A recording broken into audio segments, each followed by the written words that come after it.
గత ప్రభుత్వం ఉచిత విద్యను కేవలం ప్రకటనలకే పరిమితం చేసిందన్నారు కాంగ్రెస్ ఎమ్మెల్సీ జీవన్ రెడ్డి. ఉద్యమంలో కీలక పాత్ర పోషించిన ఉపాధ్యాయులను కేసీఆర్ పట్టించుకోలేదన్నారు.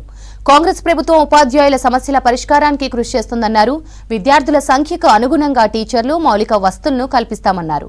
ఉపాధ్యాయుల పదోన్నతుల ప్రక్రియ వేగవంతం చేసి ఖాళీలను భర్తీ చేస్తామన్నారు.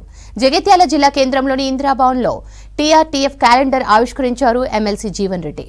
సంబంధించినటువంటి ఒక కాలమాని క్యాలెండర్ ఆవిష్కరణ ఏదైతుందో వాస్తవంగా సమాజ నిర్మాణంలో ప్రధాన పాత్ర పోషించేది విద్య అని చెప్పక తప్పదు. ఇప్పుడు తెలంగాణ రాష్ట్ర ఏర్పాటు ఉద్యమంలో ప్రధాన పాత్ర పోషించింది వీళ్ళ ఉపాధ్యాయులు అని చెప్పక తప్పదు. ఎందుకంటే ఇప్పుడు విద్యార్థులను తెలంగాణ రాష్ట్ర ఏర్పాటు హక్కుల వైపు మళ్ళీ పనిచేసింది. ఇప్పుడు తెలంగాణ రాష్ట్రం ఏర్పాటు కాబట్టి దశాబ్ద కాలం గడుస్తుంది. ఈ దశాబ్ద కాలంలో వాస్తవంగా కేవలం ప్రభుత్వం ఎంతవరకు ప్రజానీకాన్ని ఒక ఓటు దృక్పథంతో చూడడం జరిగింది. అంటే ప్రజానీకాన్ని ఏ విధంగా మనము ఆకర్షించగలుగుతాము అనేటువంటి ఒక భావనతో చూడడంతో అది సంక్షేమ కార్యక్రమాల అమలు మట్టుకు మాత్రం కొంత దృష్టి పెట్టింది. ఒక భావనతో ఇవాళ ప్రభుత్వ పాఠశాలలో విద్యార్థుల సంఖ్య తగ్గిపోతుందని నెపంతో ఏదైతున్నదో ఉపాధ్యాయులను క్రమబద్ధీకరణ రేషన్ చెప్పని వాటిని తగ్గించడం. కాబట్టి బోధన వసతులను మనం విరూపరచాల్సిన ఆవశ్యకత ఉన్నది.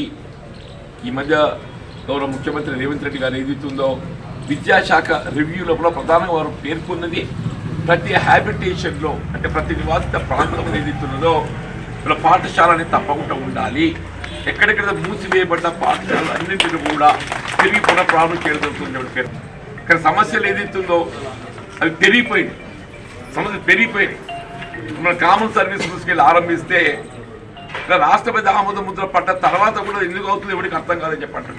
కామన్ సర్వీసులు మీరు డిఓ కానీ మండల విద్యాశాఖ అధికారులే కానీ డిప్యూటీ డిఓలే కానీ హెడ్ మాస్టర్సే కానీ ఇవన్నీ కూడా పదోన్నతుల ద్వారా భర్తీ చేయవలసిన మీరు అన్నట్టు ఏదైతుందో ఈ పదోన్నతుల ప్రక్రియను దీన్ని ఏ విధంగా న్యాయపరమైన చిక్కులు ఏమైనా ఉన్నట్టయితే తక్షణమే వాటిని ఏ విధంగా అధిగమించాలి.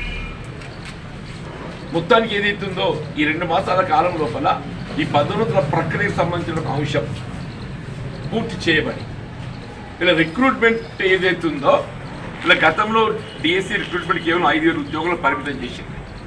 నిన్న లెక్కలు తీస్తే దాదాపు 20,000 వరకు వస్తుంది. ఇంకా ఆధారంగా 15,000